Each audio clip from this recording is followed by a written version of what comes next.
All right. Hi, guys. I have another hefty topic. Today, I want to talk about childhood obesity. And I want to share some personal experiences that kind of altered my life in negative ways and kind of share some things that I feel like could have been done different in order to help me kind of overcome my obesity and become healthier as an adult, and things that I feel like parents can do now, now that we have access to things like the internet, and we have this knowledge at our fingertips, ways that you can help your kids prevent having to experience this in their life.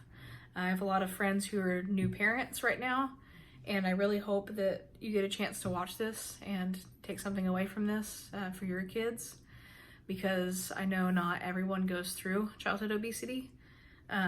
I'm sure it's very common now, but I don't remember there being quite as many obese kids in my classes growing up as there are now. And so I feel like it's becoming a more prominent issue. And there's some things that I feel like could have been done way different to help me have a better mentality about eating healthy, and it could help our current generation handle their health better, if that makes sense. So this is like my 5th time trying to make this. I'm trying not to get all over the place. I'm trying not to get too emotional. This is very, very hard for me because this was a kind of a pivot point in my very first experience with depression and suicidal attempts. So let me just talk about some of the things that happened that kind of caused some psychological damage for a while, that I've since then gotten over.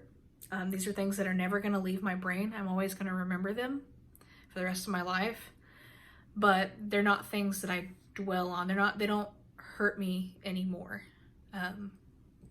So first and foremost, I was bullied a lot in school. Some of the things that happened to me, I'm sure a lot of these things happen to other kids, even skinnier kids, but I remember in PE in 6th grade, girls taking pictures of me trying to change in the changing room.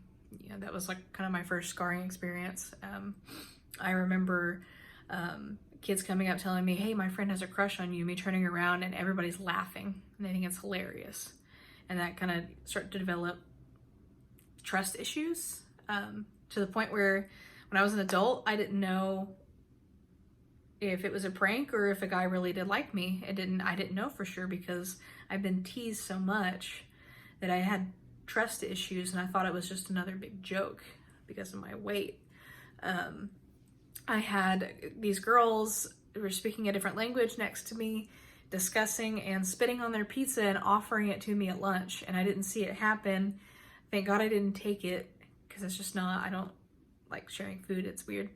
But another girl sitting next to me whispered in my ear and let me know, hey, those girls spit in that pizza and they thought you would take it because you're bigger. And so that was, that was hard. I got called Big Mac a lot, like the McDonald's Big Mac. That was my nickname in middle school. People make jokes that I was causing earthquakes walking down the hallway. People would just spit things out as I walked past them. I was very, very quiet because I didn't want to give anybody else any other reason to make fun of me. I was like, I'm fat, I know that. I grew up that way. I didn't want anybody to find any more excuses to think that I was either annoying or stupid or anything like that. So I was just silent. I was shut down for 3 years of my life, totally shut down. I struggled in school. The kids thought I was smart, so they tried to copy my paper because I was so quiet. And I wore glasses or something, I don't know. But I wasn't. I never considered myself smart. And so I felt like keeping my mouth shut in class, not raising my hand, not talking, nobody would know that. And that was the one thing that I could like hide behind, I guess, that, they thought I was smart. So I'm gonna roll with it because I don't really have much confidence in anything else with myself. I got to the point where I developed a social anxiety disorder, where I would not eat in front of other people. And I also would not change my clothes in front of other people. I wouldn't even change my clothes outside of my house unless it was a very, very close friend. I was staying the night at their house and I was comfortable with them. Then I might change in their bathroom. But it got to the point where I was worried, like, what if there's cameras somewhere? Like, what if somebody can see me? What if somebody's laughing at me? Like, I don't want anybody to see my body. So I wore big baggy t-shirts and big basketball shorts when I wasn't in school, or when I was in school, I wore big baggy polos because we had to wear uniforms, and like really baggy pants. And I looked ridiculous.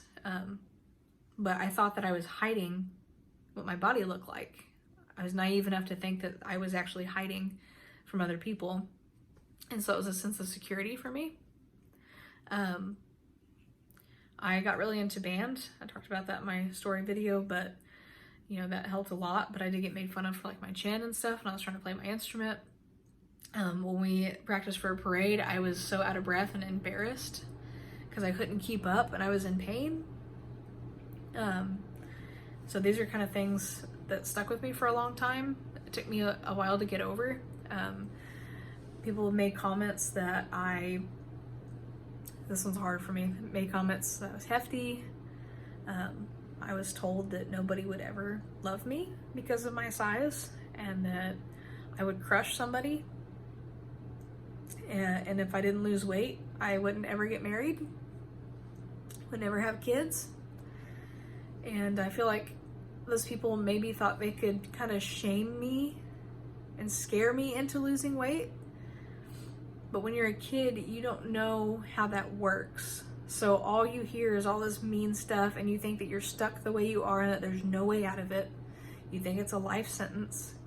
You don't think that there's anything that you can do about it because you feel like you've tried everything. I remember my little 10-year-old self, 5th grade, sitting on my floor during winter break, doing crunches in the floor, trying to do push-ups, and then trying to weigh myself 5 minutes later to see if I lost any weight. Because I didn't understand. That's just how naive I was. I had no idea how it worked. I would purposely eat less really bad junk food and then think that I should lose 5 pounds by 2 days. And I didn't, none of it made sense. And a lot of that stemmed from growing up going to the doctor. My pediatrician was very blunt. And instead of having these conversations with my mom in private about my weight, she would have them directly in front of me, and then she would chastise my mom for it. I remember her, it sounded like she was like lecturing my mom and getting on to her for my weight. And she did it directly in front of me, because then I felt horrible about it. And it felt like it wasn't really about my health necessarily, but she kept talking about my size. She's got this much fat on her, this, and this. And anytime I went in for anything, an ear infection, a sprained ankle, it didn't matter. It could have nothing to do with my weight at all. And that's always what got brought up. So it started to make me feel like, that was my identity. Being fat was my entire identity. That's all I thought about all the time. If it wasn't food, I thought about how insecure I was. I would survey and scan every class that I entered to see if I was the biggest kid in the room. And if there's somebody my size or bigger, I felt like a sense of security because I didn't feel like I was the center of attention anymore. And that kind of stuck with me for a while. And that's something I still do, which is weird. It doesn't make any sense, especially since I had lost quite a bit of weight. But I developed kind of an eating disorder where I refused to eat in front of anybody else. I guess also considered like a social anxiety disorder. I don't know. I refused to eat in front of anybody. I wouldn't eat in restaurants. I wouldn't eat at the cafeteria at school. I wouldn't eat in front of my family.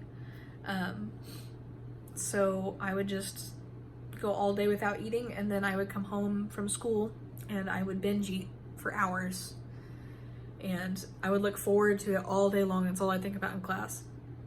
If I wasn't thinking about, oh my gosh, I'm sweating, I'm panting, I'm fat, people are gonna think I'm fat because I'm panting and I can't breathe. I have to make them think that I can be healthy and fat at the same time.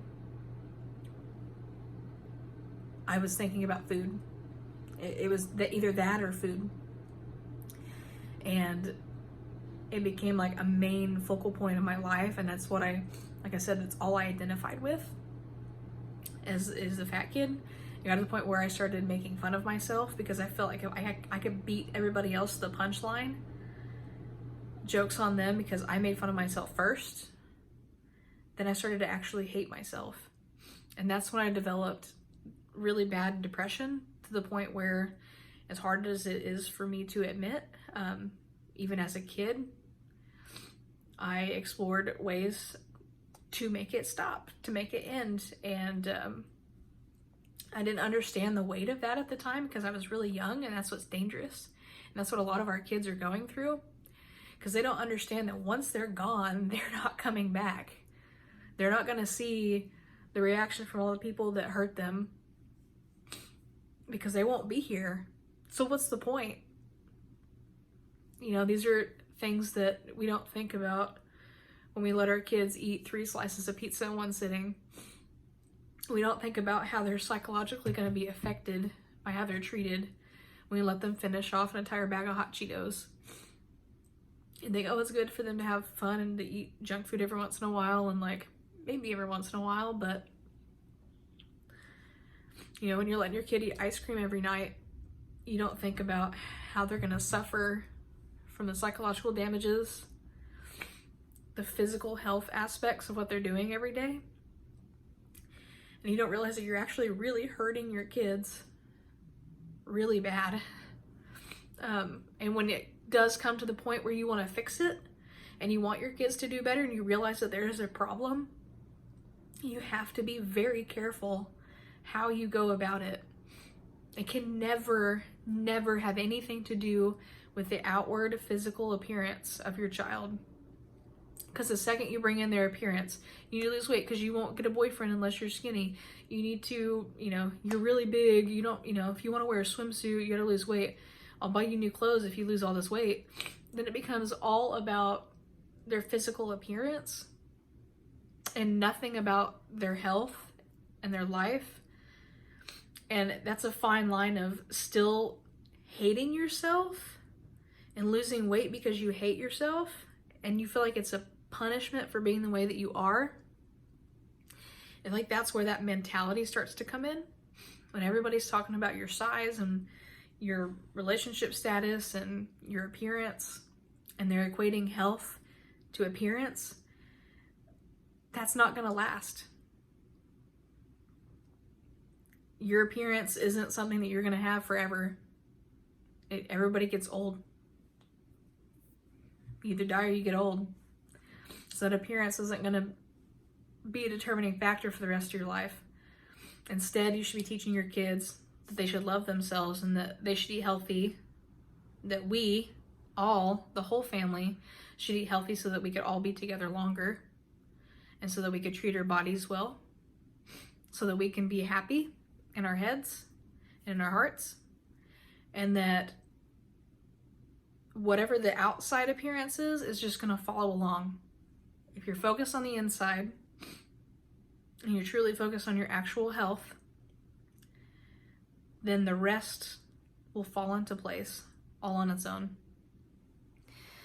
And I felt like there's multiple times that I've lost a decent amount of weight. In 2016, 2015, I lost 75 pounds. And I liked to tell everybody that it was for my health and it was for me. And after doing some self-reflection and looking back on my life and trying to figure out where I went wrong, I realized that wasn't my goal. That deep in the back of my mind, I had never had a boyfriend. And I had a crush on somebody, on multiple people. And I felt like my weight was holding me back from ever getting a chance to date because of all the things that I had been told as a kid. So I went to GNC knowing that I had heart problems, that I had tachycardia, and I bought something called cardio cuts, and I drank it twice a day, and it increased your normal resting heart rate so that your body would burn fat faster. Because I didn't love myself. It wasn't about my health. It didn't matter what I said. I could say that all I want, but I wasn't showing what I was saying. somebody who cares about themselves and cares about their health wouldn't go buy random chemicals to put in their body that could potentially seriously hurt or kill them just to get results faster, to look a certain way. That wasn't self-love. So guess what? That weight loss did not last. I got the boyfriend. Now I'm engaged to him. But I gained the weight back. And bless his heart, he's been with me through the entire roller coaster of events in the past 4 years. All the ups and downs and weight. Admittedly, I kept trying to jump back on the bandwagon and get back down, but I was too comfortable. And it, like I said, it was never really about my health until now. And I feel like that's where the biggest difference comes in. Kind of an example, my niece and nephew stayed with us during quarantine for a little while. And so they got to see in the springtime us start to develop and make these massive changes in our lives. And when they saw us implementing these things, they were still eating their food, whatever they normally ate at home, whatever my family bought them to eat, that's what they were eating. We were over here, we're cooking separate meals, we're having grilled chicken and broccoli and stuff like that most nights. I had some slip-ups in the first few months, on and off, but generally most of our meals were on the healthier side, and we were starting to cut out some bad stuff. And my niece picked up on that, and she noticed, even though we didn't make it a big deal, we didn't talk about her, you know, they come in the kitchen, they get curious, why are you guys making food separate from everybody? Keep in mind there's 2 kids, my parents, it's a long story, and Toby and I. And my parents are still eating their diet. My niece and nephew are still eating theirs. They might eat dinner together. But Toby and I were making our own thing. And kind of all under one roof. And they would get really curious and they'd ask, so why do you guys eat chicken? What is chicken? Why is it good for you? What does it do for you? Is breaded chicken, like chicken strips, good for you? Then they'd ask about vegetables. So what does broccoli do? So how can you guys eat broccoli? What does it do to your body? And then they'd ask about spinach. What does spinach do? What about fruit? And you start teaching them, oh, it has this vitamin, and this vitamin does this to your body, and oh, this one has this mineral, and this one's really good for your body for that. Oh, drinking this much water is really good for your skin and your body and everything. And they start to get really excited about it. And then before I know it, they're asking my mom, hey, when you go to the grocery store this week, can you get us some chicken breasts? We want to try to cook some chicken breasts. And so my niece started getting into cooking, and she started getting really into eating healthy. And before I knew it, my nephew was kind of joining in, and I started making them little samples and like giving them a little bit here and there, seeing if they liked it. And they got to try these out. And they're like, these are actually really good. Like, eating healthy actually tastes really good. And they were kind of shocked. And it's one of those things that you don't have to make it a big deal. You don't have to sit your kids down and say, we're going on a diet. You don't have to do that. It can be a gradual, like maybe a few nights a week we eat really, really healthy, or maybe most nights of the week they eat healthy, and then maybe once a week they do something fun, or, you know, implementing it slowly and gradually, and the kids won't even notice. You don't make a big deal out of it.